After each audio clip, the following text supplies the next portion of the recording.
Coach, it's been over a month since your last home game, but you pull out a 5-point win tonight against Grambling. The layoff hurt you, I'm sure, a little bit, but you had to be proud of the way you played. The team played defensively, especially in the first half. Well, I'm really, glad that we won, first of all, and having a 10-day layoff, there was some rust, out there on the floor, no question. In particular, offensively, you could see it. We're a much better three-point shooting team than we showed tonight. We're a much better free throw shooting team, and when those things kind of happen to things you've been doing really well, it's the layoff.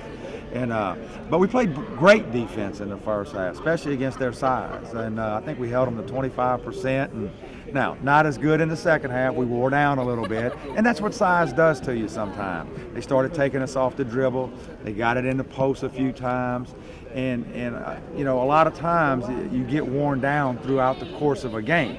It's a concern for us, in particular in second halves, and we know that. And we're going to continue to try to figure out ways to help ourselves in the second half, but I'm glad it was good enough to win.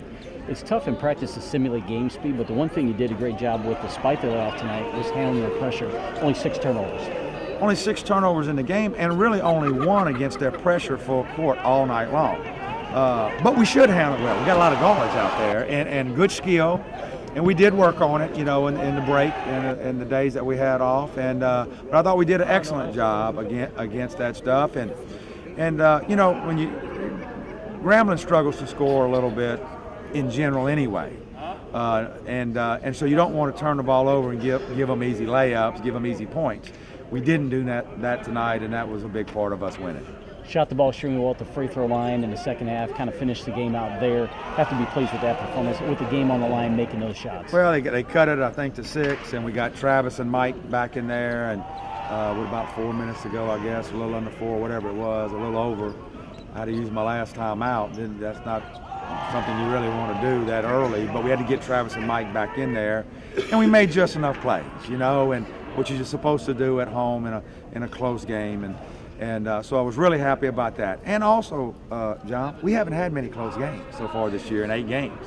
So it's kind of good to have a close one and figure things out and get mad at people and be, tell guys they did a good job on this, certain situational. Again, we do it in practice, but we hadn't had a close game in a real game. So this is going to be good for us going down the stretch. Another positive when you look at the box score, 4 starters in double figures. I saw that, and I thought we shared the ball very well. Again, it's 3 games in a row. I really do.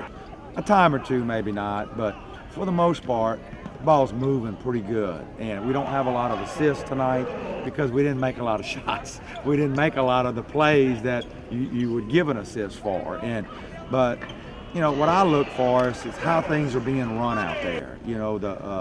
The look of our team, and is it what we work on both offense and defense, and in particular on offense, it looked pretty good. The ball just didn't go in a lot, and so again I attribute that to the layoff, and I think we'll be much better offensively, starting on Saturday. Great way to kick off the 4-game homestand here in December. Coming up next, though, Stephen F. Austin. I know that's a program that played a close game last year, lost on the road, but you respect a great deal for the job they've done in the past, and it's going to really simulate a league game in terms of their personnel. It's going to be just like playing a conference game in the Sun Belt. They're a good team. They're a good program. They were picked to win the Southland for a reason, and they've had some good wins already, and they're well coached. It's just a good program, and it's a quality game in December for us, and I'm glad we got them at home.